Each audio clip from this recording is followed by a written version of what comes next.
Hindi kayang maipakulong ng Marcos administration si dating Speaker Martin Romualdez.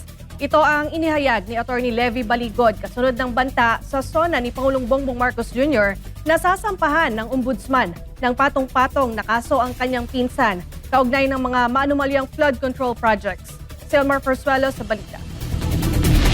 Taong 2024 nang ipinagmayabang ng Marcos Jr. administration ang libo-libo nitong flood control projects na nakatulong umano sa mga Pilipino. Ngayon, sa pagpihit ng panahon, ang hagupit ng La Nina at mga matinding pag-ulan naman ang ating binabantayan at pinaghahandaan. Mahigit 5,500 flood control project ang natapos na at marami pang iba ang kasalukuyang ginagawa sa buong bansa. Ngunit dahil sa patuloy na malawakang pagbaha, koneksyon ng marami ang katotohanan sa likod ng proyektong ito. Kaya naman noong taong 2025, tahasang binalaan ng Pangulo ang mga tiwaling opisyal sa kanyang talumpati. Kamakailan lamang, nag-inspeksyon ako sa naging epekto ng habagat ng bagyong Krising, Dante at Emong. Kitang-kita ko na maraming proyekto para sa flood control ay palpak at gumuho. At yung iba, guni-guni lang. Huwag na po tayo magkunwari. Alam naman ng buong madla na nagkakaraket sa mga proyekto.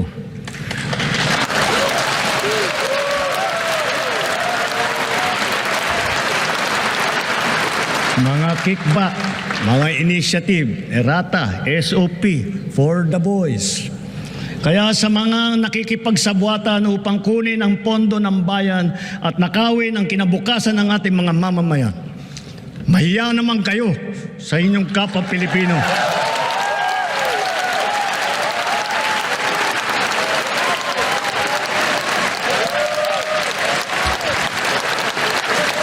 Mahiya naman kayo sa mga kabahayan nating naanod o nalubog sa mga pagbaha. Mahiya naman kayo lalo sa mga anak natin na magmamana sa mga utang na ginawa ninyo nang binulsan nyo lang ang pera. Ang mga pahayag na ito ang nagbukas sa investigasyon sa flood control projects kung saan lumutang pa ang grupong Brave 18 na nagbunyag ng paghahatid umano ng male-maletang pera sa mga politiko. Ang Brave 18 ay ang nagpakilalang mga dating security aid ni dating Ako Bicol Party List Representative Zaldico. Sangkot at saksi umano sila sa maleta delivery scheme o ang pagdadala ng bilyong pisong kickbacks na galing sa mga maanumalyang flood control projects patungo sa mga matataas na opisyal ng pamahalaan. Pero ilang taon na ang lumipas, hanggang ngayon ay wala pa rin napapanagot sa anomalya sa flood control.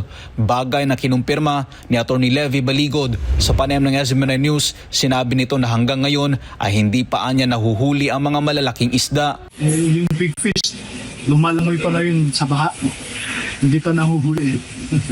Taong 2026, tila naiiyak pa si Marcos Jr. nang banggitin niya sa kanyang SONA na sasampahan na umano ng kaso sa ombudsman ang kanyang pinsan na si former Speaker Martin Romualdez. At dumating na tayo sa punto na ayon sa ombudsman ay malapit na ang paghain ng patong-patong na kaso labang sa dating speaker. Masakit man sa akin ito, ngunit kailangan nating gawin ang tama. Subalit para kay Atty. Baligod, hindi nila kayang ipakulong si Romualdez. Paliwanag nito, natatakot umano si BM na ipakulong ang kanyang pinsan. Binigyan din ni Baligod dahil anya ito sa mga naunang pahayag ni Romualdez na hindi ito papayag na siya lang ang magiging responsable sa mga nangyayaring nakawan sa loob ng gobyerno. Palagay ko takot si BBM, no? Kay former Speaker Martin Romualdez. Kasi maliwanag yung sinabi ni Speaker Martin Romualdez. And I called him. Sabi niya, I will not be the scapegoat for someone else's corruption. If I go down, I will not go down alone. Sabi niya, napaka-pregnant with meaning yung sinasabi niya. Kumbaga, hitik na hitik sa malalim na mensahe. Pero para sa kanya, meron pang mas malaking tao na nasa likod ng nangyayaring katiwalian sa loob ng pamahalaan at hindi lang anya si Romualdez ang mastermind. Pero sa akin, sa personal na pag-analyze ko ng mga dokumento, mga ebidensya, mga testimonya, hindi si Speaker Martin Romualdez ang mastermind. Maaaring isa siyang major player dahil yan ang nakita ng Office of the Ombudsman, pero palagay ko mayroong mas malaki sa kanya. Sa ngayon, lubog pa rin sa baha ang maraming lugar sa bansa, isang malaking hamon sa tinatawag na command responsibility. Sa huli, kay Marcos Jr. pa rin ang bagsak ng pananagutan upang patunayang kaya niyang usigin ang mga tiwali, kamag-anak man o kaalyado. Para sa Diyos sa Pilipinas, kung Mahal Almar Forzuelo, SMNI News. Mag-update na lang ako sa inyo. Ang pinag-usapan namin kanina na hanggang ngayon ay patuloy pa rin dahil iniwan ko muna yung 14 sa loob at kasalukuyang nag-uusap pa sila ng mga abogado ng Office of the Ombudsman. At ang masasabi ko lamang ay maaari nating asahan na magkakaroon tayo talaga ng malalakas na kaso laban sa mga nag-abuso sa kaban ng bayan. At kung mapapanagot natin ang mga ito, ay makakaasa rin tayo na meron tayong mas magandang kinabukasan bilang isang bansa. Sir, tapos na yung submission, yung sinasabi natin text messages in the borders sa Ombudsman. Oo, naibigay na namin. At marami pang mga bagay ang ginawa para nga mapalakas ang mga kaso natin. So, i-adapt na rin yung affidavit na support doon sa defense ko sa mga officers na pinag-istigan ng Ombudsman. Oo, siyempre ito kasama doon sa isusumite na reply affidavit, no, ng mga panel of investigators. Pero marami pang mga karagdagang impormasyon tayong naibigay na ang bottom line niyan, ang purpose niyan ay mapalakas pa ang ating mga kaso. At ang panggagalingan ng pagpapalakas sa kaso na yan ay hindi lamang galing sa 14 na ito, kundi may mga panibagong mga witnesses tayong isasama para sa build-up of cases. Kung sino ang mga idadagdag nating witnesses ay huwag niyo muna akong tanungin dahil confidential pa yan. Hanggat hindi pa sila nakasubmit ng kanilang affidavit ay hindi ko pa maibabahagi sa publiko kung sino ang mga additional witnesses na ito. Pwede ko na malaman, sir, kung ilan po yung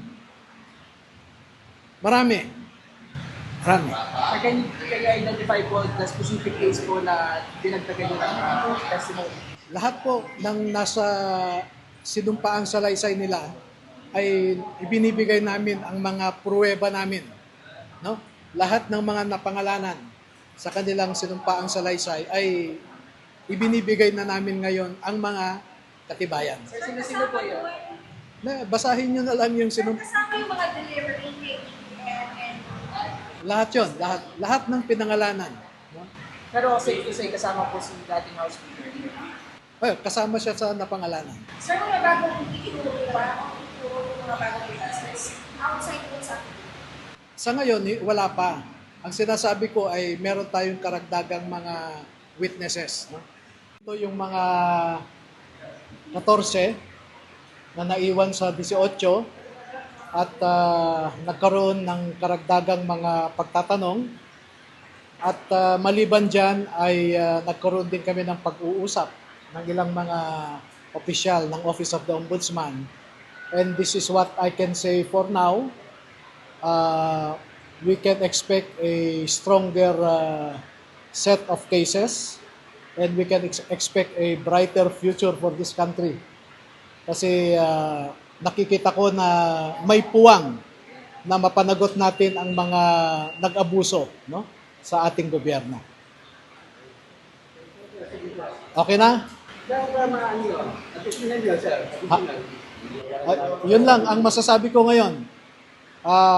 Pwede tayong umasa na malakas ang ating mga kaso laban sa mga kawatan.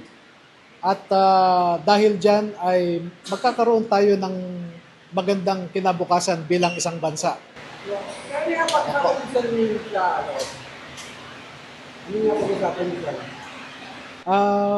Marami. Kaya nga, ang sabi ko kanina, makakaasa kayo na magkakaroon tayo ng malalakas na kaso laban sa mga nag-abuso sa kaban ng bayan. At dahil magkakaroon tayo ng magandang mga kaso, mapanagot natin ang mga may sala, ay magkakaroon nga tayo ng magandang kinabukasan bilang isang bansa. No?